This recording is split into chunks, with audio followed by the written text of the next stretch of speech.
Hello guys, yeast infection is not a stubborn infection. It just may be that you are not using the right medication that you're supposed to use, and that's why in this video I'm going to be telling you the right medications you are going to use just in case you are having this kind of recurring symptoms of yeast infection. But before we proceed, let's start with what is yeast infection. Now, yeast infection is mostly known as the V-port candidiasis. And this happens when there is an overgrowth of the V-port candida cell. And once there is an accumulation of this candida cell, it can make you start experiencing some kind of symptoms of yeast infection. And now, the major thing that will make you to have an overgrowth of this candida cell in your V-port is when there is a change in the pH of your V-port. And one of the major things that will make the pH of your V-port to change is when there is always, like as a woman, you're always putting on underwears, under tight underwears, you put on pants, you put on boxer, you put on trouser, you put on this, just putting on all this at the same time, just in one body, just only for you to cover your genital organ. This can expose you to having yeast infection. So as a woman, it is advisable you put on some kind of breathable underwears, kind of loose underwears that are made of cottons to prevent you from having this kind of yeast infection. So secondly, the second factor that will expose you to having this yeast infection is the abuse of antibacterial medications. Now let me tell you this. When you abuse antibacterial medications, like when you're always taking antibacterial medications anyhow, what it does is that it bites the normal antibacterial it bites the normal bacteria in your V-port. And what these bacteria are meant to do is that they help to fight yeast infection. So once you have already bite them, there won't be any bacterial cell there to help fight this yeast infection, and now you will end up having this yeast infection. So it is advisable you take antibacterial medications with a doctor's prescription. Don't just go and take it on your own without the doctor's prescription. So thirdly, the third factor that will expose you to having this yeast infection is like wearing damp underwears. What do I mean? As a woman, you don't dry your underwears. Once you just wash them, you put them on like that. This can expose you to having yeast infection. And one thing about this yeast infection is that they thrive more in moist environment. That is where they have freedom.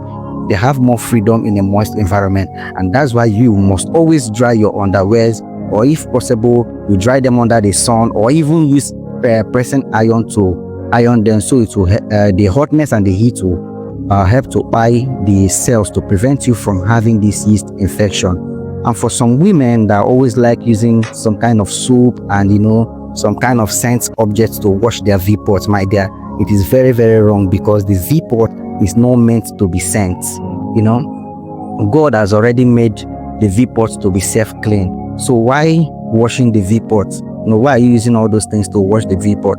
And one thing you need to know is that when you use all these things to wash your V-port, my dear, you are destroying the cells of the V-port, and this will make you to, you will have some kind of an imbalance pH of the V-port, and this is what mostly causes this recurring yeast infection.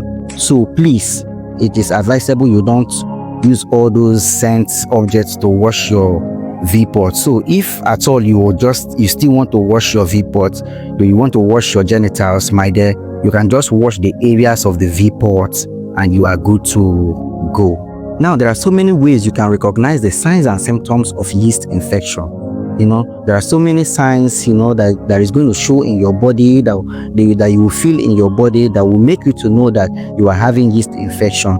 Now, one of the major signs and symptoms you are going to experience as a woman when you are having this yeast infection is you will be having this kind of a thick white odorless discharge, which means that this discharge, it looks white, it looks thick, but it doesn't have smell.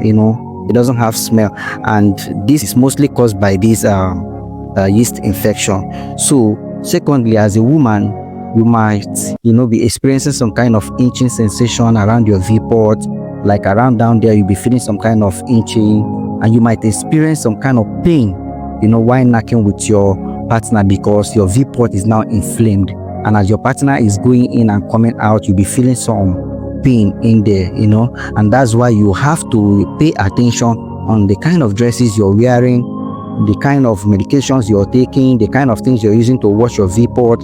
You have to put all these things in check because all this can expose you to yeast infection. Now, there are a lot of drugs the doctor can use to eradicate all this yeast infection from your V port.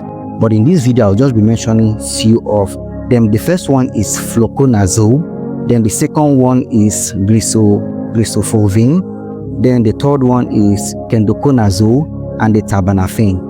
So all these drugs, all these medications are what the doctor will use to treat these yeast infection to help to eradicate them from your V port. So telling you all these drugs doesn't mean that once you have these signs and symptoms, you should just go straight and buy them and start taking. No, you still have to see your doctor so that some kind of test will be carried out for him to know the right drugs to give to you so you can be treated properly. So this is all I have to share with you guys in regards to this video. Thank you very much for staying tuned. Thank you very much for watching this video. Don't forget to like, don't forget to subscribe, and do well as to share with a friend if you got value. For all my returning subscribers and followers, this is Prince Global saying thank you. See you guys in the next one. Bye.